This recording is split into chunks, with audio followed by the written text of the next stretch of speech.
Baiklah, Assalamualaikum warahmatullahi wabarakatuh semua Bapak Ibu semuanya.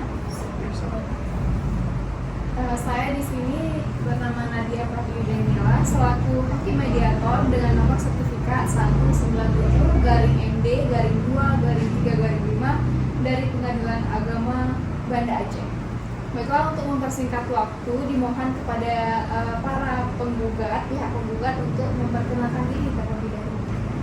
Assalamualaikum warahmatullahi wabarakatuh. Waalaikumsalam. Nama saya Najwa Binti Maizan selaku mantan isteri Bapak Khalid. Umurnya 27. Baiklah, kemudian penggugat kedua. Baik, nama saya Siti Masyita binti Mursidan. Saya berumur 45 tahun dan dari saya sebagai penggugat kedua, saya merupakan nama kepada Najwa. Oke, sekarang dipersilakan kepada tergugat untuk memperkenalkan dirinya. Baik, nama saya Muhammad Khalil bin Zaid. Umur saya 24 tahun. Jadi saya merupakan mantan suami kepada si Najwa. Sekarang saya ingin bertanya kepada Bapak dan Ibu semuanya, apakah bersedia untuk melaksanakan mediasi pada hari ini dengan ikhlas? Insyaallah kami bersedia. Pertama-tama saya ingin menjelaskan terlebih dahulu mengenai maksud dan tujuan dari mediasi itu sendiri. Mediasi itu kan ditujukan untuk memperoleh keputusan para pihak secara bersama yang diikuti oleh pihak ketiga, saya sebagai mediator, namun saya hanya bersifat netral. Saya tidak memutuskan perkara apapun sesuai dengan pasal 1 angka 1 Perma nomor 1 tahun 2016. Nah, di sini saya akan sedikit membahas mengenai prinsip-prinsip yang harus kita terapkan dalam mediasi ini. Yang pertama itu ada prinsip imparsial. Saya sebagai mediator tidak boleh memihak. Saya harus bersifat netral kepada masing-masing para pihak. Kemudian saya tidak boleh memutuskan perkara apapun seperti yang sudah saya jelaskan tadi. Jadi mediasi ini juga bersifat rahasia, penuh rahasia di antara para pihak yang mengetahuinya. Kemudian saya dapat melakukan pertemuan terpisah di antara penggugat atau tergugat. Baiklah, tata tertib yang harus kita patuhi selama dilangsungkannya mediasi ini adalah tidak boleh bersikap kasar atau berperilaku kasar, baik verbal maupun non verbal, baik itu berteriak atau menyela pembicaraan juga tidak dibenarkan. Kemudian kita di sini dalam mediasi itu harus terbuka dan ikhlas untuk mencapai win-win solution. Baiklah, saya persilahkan kepada penggugat pertama dulu untuk menjelaskan kronologi permasalahan kita. Assalamualaikum warahmatullahi wabarakatuh. Waalaikumsalam. Saya Najwa selaku mantan isteri Pak Khalid yang telah mendirikan rumah tangga selama 3 tahun. Jadi selaku saya di sini hari ini ingin menuntut antara hak-hak yang kami telah jalani bersama dan hak saya juga.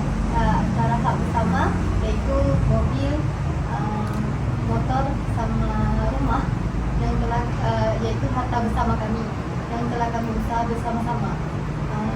Ada juga harta warisan yaitu berupa tanah.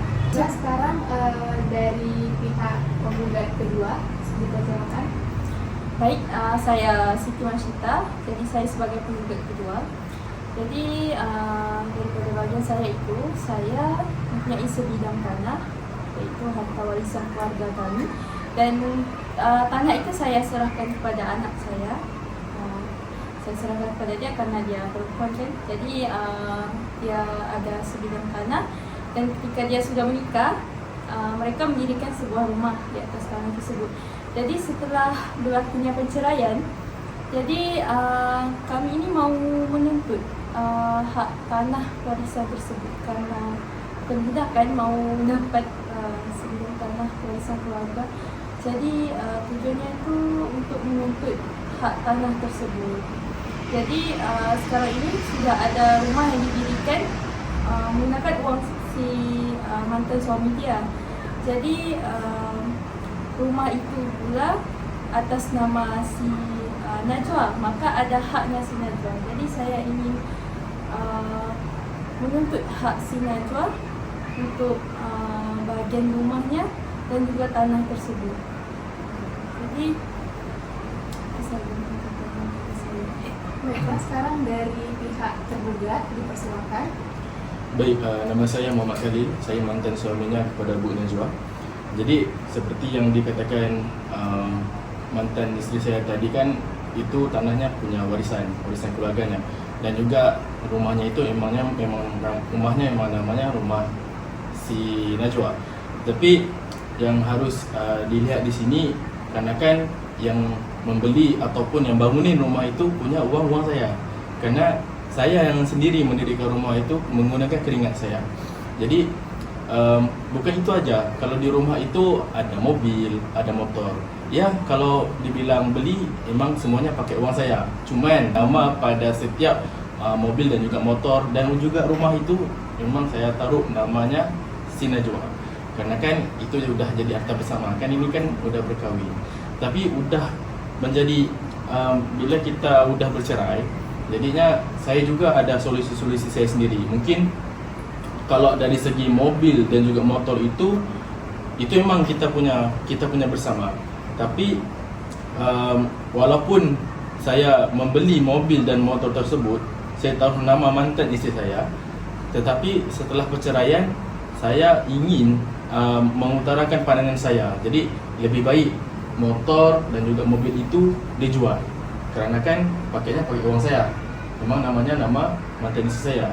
Jadi pas dijual, jadi jumlah uangnya itu dibagikan sama mereka. Jadi sebagian milik mantan istri saya, sebagian milik saya, kalau dari segi mobil dan juga motor. Tetapi kalau dari segi rumah, itu pada pandangan saya juga, saya nggak setuju kalau dijual, karena kan udah penat nih, udah keringat nih mendirikan rumah. Jadi pada pendapat saya, pada pandangan saya mau rumah ini disewakan aja.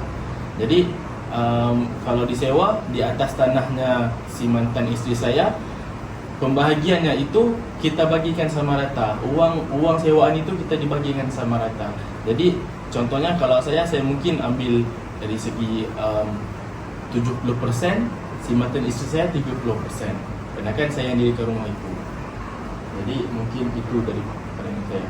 Baik, apakah ada usulan lagi dari pihak tergugat? Kalau daripada saya ingin mensanggah pendapat si Bapak Khalil.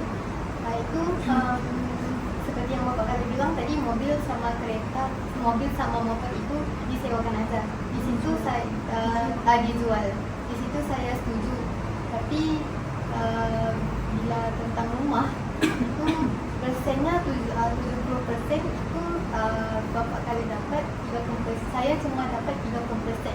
Jadi saya maunya 55, saya mau saya yang dapat lebih, soalnya tanah itu kan punyanya milik saya.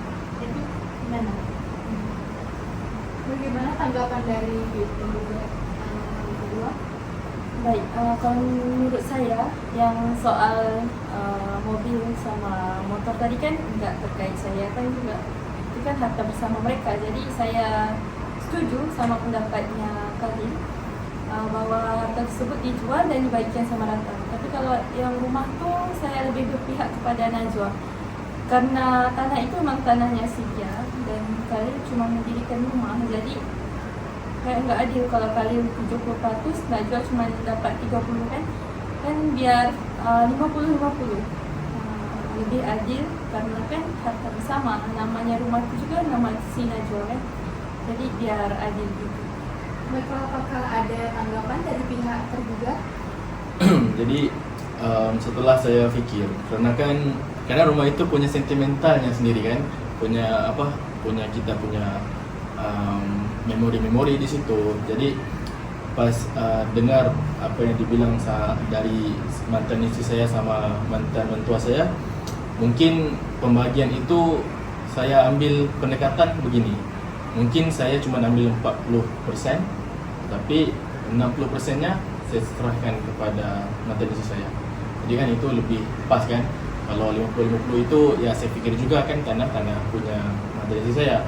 Jadi mungkin kalau dibagikan secara adil dan nggak ada masalah, ya 40% dari saya, 60% kepada mata saya. Bagaimana Ibu Najwa, apakah dapat diterima? Saya dapat mendapat mantan suami saya itu saya 60% dan dia 40%. Soalnya kan tanah itu kan milik warisan juga dan sangat sentimental bagi saya, jadi bisa diterima. Oke, apakah ada tanggapan dari Ibu Najwa? Daripada saya nggak ada sebarang tanggapan, saya juga setuju jika si Khalid sendiri ikhlas untuk memberikan 60% kepada si Najwa dan tidak menjual rumah tersebut, cuma disewakan dan hasilnya dibagi Najwa 60%, Khalid 40%. Jika Khalid bersetuju, saya terima. Baik, mungkin sudah pada ikhlas semua para pihak. Ya. Jadi kesepakatannya dapat kita simpulkan bahwasanya rumah yang dimiliki akan disewakan dan hasilnya akan dibagi sesuai dengan kesepakatan para pihak yang hadir. Kemudian dari kendaraan, baik itu motor maupun mobil, itu sepakat dijual dan hasil dibagi dua. Ya. Jadi sebelumnya terima kasih saya ucapkan kepada pihak mediator kerana menjadi penengah antara masalah kami pada hari ini, dan akhirnya kami juga menemukan solusi untuk gimana nantikan urusannya selepas ini. Jadi mungkin itu saja dari saya. Saya ingin mengucapkan terima kasih kepada pihak mediator, karena dengan adanya pihak mediator kami telah menjumpai kata sepakat dan kami pernah berdamai dengan cara baik. Baik, saya Masyita. Saya juga ingin mengucapkan ribuan terima kasih kepada pihak mediator kerana telah membantu menjadi orang tengah yang mendengar dan menyelesaikan masalah kami, membantu mendengar menyelesaikan kasus ini. Dan saya juga berharap anak saya Najwa sama mantan suaminya sudah ikhlas menerima semua ketentuan dan tidak ada lagi timbul konflik-konflik terkait harta bersama, karena sudah ada jalan pisah yang tadi, sudah ada kata sepakat dan perdamaian. Jadi semoga masing-masing tidak ada isu lagi dan terus jalani kehidupan masing-masing dengan baik, insyaAllah. Baiklah, mungkin karena sudah ucapannya kata sepakat di antara para pihak, mungkin kita cukupkan saja mediasi pada hari ini. Wassalamualaikum warahmatullahi wabarakatuh. Waalaikumsalam warahmatullahi wabarakatuh.